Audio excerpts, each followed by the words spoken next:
they would give 10% of their gross income off the top, which is in addition to their regular Sunday offerings. Then you have number 3, the benevolent fund for the sick and the shut-in. This is for those members who fall on hard times, which is never enough, of course. Then there is number 4, the building fund, which was for either paying off the current mortgage on the church or for purchasing that new building in a better neighborhood across town, where it is assumed that these new church members, allegedly, would be more prosperous and better givers.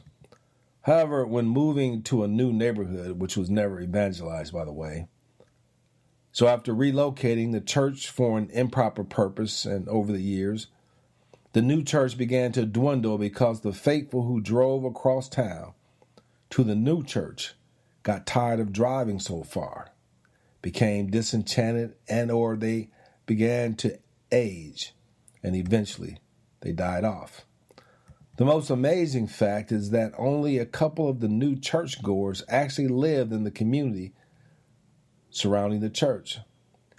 As a footnote, the new church acquired was being sold because the membership that supported this facility had moved out of that neighborhood. When the church relocated to this new community, there was no demographic study to discover if there would be support for the church, and when they relocated, there was no evangelism program initiated to introduce them to their new community. There was also, number 5, the weekly Bible study meeting where the basket was also passed each week. Many of our parents spent their entire 30s, 40s, 50s, and beyond going from church to church, and over the years you see the surrounding communities dwindle and change in character. Somehow, as these church years pass by, they always manage to need more and more money while the surrounding community and congregation either changed character or just fell into decay. A lot of the children, after reaching adulthood, left the church altogether after being disenchanted and or went to a church which met their changing beliefs and or lifestyle sensibilities. The church now, many decades later, has to rent itself out to a new group of individuals who have moved into their communities in order to pay the bills of the church because only a remnant of the past membership remains. In the end, the building fund seems to not have been such a good investment. Why? Our parents were never taught the importance of wealth preservation, and therefore are not able to pass these teachings to their children because the leadership was only interested in a one-way transaction, which was paying their salary. If the church and the parent do not teach their children these principles, then who will? On the spiritual side of things, the years of indoctrination on these religious leaders have not done any better for change the lives of his membership. Only those members who practice moral principles in their own lives, received a good education, and had good lives found any benefit from their fellowship. Most of these churches founded years ago were among close family members and friends who came together to finance such a movement, who themselves were financially solvent. I know personally that many of the children of these churchgoers, refused to college because they saw too many of their older peers come back and couldn't find jobs, and the pastor of the church, due to ignorance or selfishness, or both, refused to allow programs which would enhance their young children's success before and after college. They hired individuals outside the church when current church members were more than qualified and capable of handling such tasks, which further alienated his membership. Besides fighting among one another due to church politics, any outsiders were not welcome if they did not line up with the proper clique within the church. These children of the church formed a church within the church, which created turmoil. They became alcoholics. Some went to prison for stealing from employers. Some became drug dealers, drug abusers, prostitutes, and pimps, in addition to creating turmoil. While churches remain dysfunctional and their surrounding communities have disappeared and become ripe for gentrification, simply because the church lacked a vision other than life after death, and telling each and every Sunday that their life is worthless and only a Savior given to you by your slave master could save you from your miserable existence. As a result, our leadership and parents were never taught wealth creation and wealth preservation principles because they didn't know what they didn't know. The children who got out of prison and when their parents passed away did not understand what they were up against and ran into probate court, and when they came out the other end a year later, they only had a few $1,000s, which was soon gone, leaving them homeless and destitute. Even when the parents had an estate plan and did everything right, their children still fought among themselves and perverted their parents' wishes, once again squandering precious resources, fighting among themselves, which they learned growing up in the churches and within dysfunctional families. These precious resources were intended to be built upon and passed on to succeeding generations. These blessings had become a curse and not a blessing as it was intended. Religious doctrines and institutions have sown discord and division within our families, and God has moved out and replaced by the mighty dollar. This ignorance and dysfunction has become a blessing to large corporations who are rapidly taking over the communities, which is now being called gentrification by those being directly affected, which are the poor and the elderly, who cannot afford such doubling and even tripling of rent. And this is done for the purpose of clearing out these undesirable elements in the neighborhood, making room for those who are tired of living so far away from the cities that their grandparents, the cities they once fled decades earlier, because they did not want to live by these same undesirable occupants.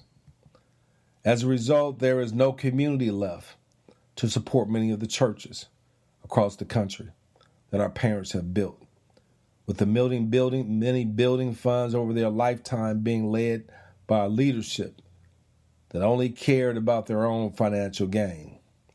A one-way transaction with no benefits in the end, because you cannot buy your way into heaven, if there is such a thing after you die, because they should have been taught that the kingdom of heaven is within, and that your heaven is in the here and now, as your pastor already knows, because he or she has used their own membership for their own nefarious purpose.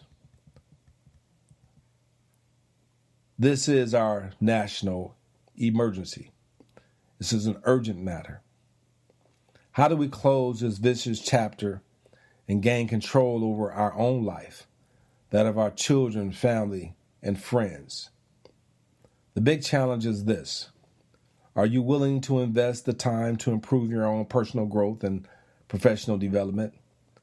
The solution is this. You must begin investing in your own building fund, which is yourself. Why can't we have a ministry that not only provides fellowshipping opportunities, but why can't we fellowship and empower the people at the same time with the power that already dwells within you and not some outside enchanter used to separate you from your money based upon guile and deceit?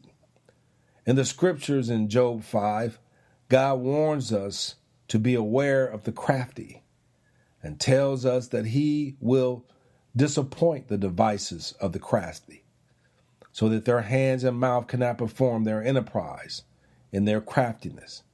And he will save the poor and stop the doctrines of the wise, so that no evil will touch you. In 2 Corinthians 12, Paul's vision, not God's vision, not Jesus' vision, but Paul, where he admits in verses 7, 8, and 12 that he has deceived the people as the messenger of Satan, that he desires to be exalted above measure. And Paul goes on to say in verse 12 that he, being crafty, filled you with guile, which means being deceitful and misleading. He has lied to you about the scriptures, preaching his own version, and you being feeble-minded and groomed as a child with these fables and re-indoctrinated week after week, year after year, being easily misled because most people don't even make it past high school, if that, where they were never thought to think critically. To make it even worse, how many people read and understand what they read? I bet you that your pastor never cited these scriptures and you were never even aware of them. Your inner truth has been manipulated to serve man instead of yourself and your fellow man as God intended. There are so many numerous scriptures that tell us that no guile should come forth out of our mouths. You can research this on your own. Finally, in Psalms 32:2, King James Version, blessed is the man unto whom the Lord imputes not iniquity, in whose spirit there is no guile. In John 1:47, Jesus saw Nathanael coming to him and said of him, behold, an Israelite indeed, in whom there is no guile.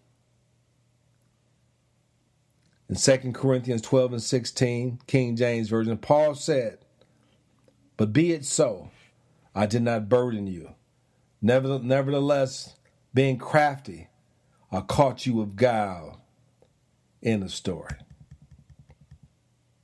He admits, even though I didn't tell you in advance, I'm telling you now, that being crafty, I caught you with deceit and dishonesty. This is the awakening.